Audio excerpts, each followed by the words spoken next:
தப்பான பேச்சு அமைச்சர் பொன்முடி பதவி பறிக்கப்படுமா? ஜூன் 5க்குள் பதில் தேவை. ஹைகோர்ட் உத்தரவு.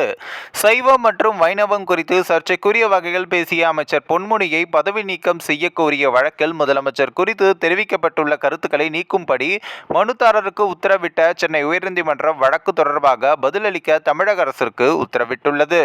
திராவிடர் கழகம் சார்பில் கடந்த 8ஆம் தேதி நடைபெற்ற கூட்டத்தில் பேசிய அமைச்சர் பொன்முடி சைவம் மற்றும் வைணவம் குறித்து பெண்கள் குறித்தும் சர்ச்சைக்குரிய வகையில் பேசியிருந்தார். இதற்கு பல தரப்பினரும் எதிர்ப்பு தெரிவித்த நிலையில் கட்சி பொறுப்பிலிருந்து பொன்முடி நீக்கமும் செய்யப்பட்டார். இந்நிலையில் பொன்முடியை அமைச்சர் பதவியில் நீக்க கோரி வழக்கறிஞர் பி. ஜெகநாத் சென்னை உயர்நீதிமன்றத்தில் பொதுநல மனு தாக்கலும் செய்திருந்தார். அதில் மக்கள் பிரதிநிதி என்ற முறையில் அமைச்சர் பொன்முடியின் பேச்சு அரசியல் சாசனத்திற்கு எதிரானது எனவும் கூறியுள்ளார். அமைச்சர் பொன்முடியின் பேச்சு கருத்து சுதந்திரத்தின் கீழ் வராது எனவும் குறிப்பிட்ட மதத்தை பற்றி அவதூறாக பேசுவது கருத்து சுதந்திரம் அல்ல எனவும் மனுவில் கூறப்பட்டுள்ளது. மக்கள் பிரதிநிதி என்ற அடிப்படையில் அனைத்து மக்களையும் பாதுகாக்கும் பொறுப்பு பொன்முடிக்கு உள்ளதாகவும் மனுவில் கூறப்பட்டுள்ளது.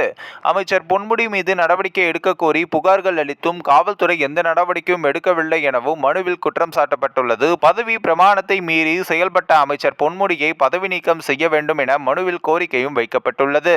இந்த வழக்கு தலைமை நீதிபதி ஸ்ரீராம் மற்றும் நீதிபதி முகமது சாபிக் அமர்வில் விசாரணைக்கு வந்தபோது தமிழக அரசினுடைய தலைமை வழக்கறிஞர் இந்த வழக்கு தொடர்பாக மனுதாரர் தாக்கல் செய்துள்ள கூடுதல் மனுவில் வழக்குக்கு தொடர்பில்லாத முதலமைச்சர் குறித்து அவதூறுகளை கருத்துக்களை தெரிவித்துள்ளதாகவும் அவற்றை நீக்க வேண்டும் எனவும் வலியுறுத்தினார்.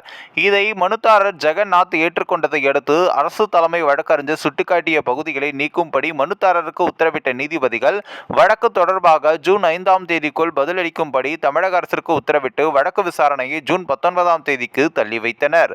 இந்த ஒரு வீடியோ குறித்து உங்களுடைய கருத்துக்களை நீங்க மறக்காம கமெண்ட்ஸ்ல சொல்லுங்க. நம்ம ஏஷியநெட் நியூஸ் தமிழையும் தொடர்ந்து ஃபாலோ பண்ணுங்க.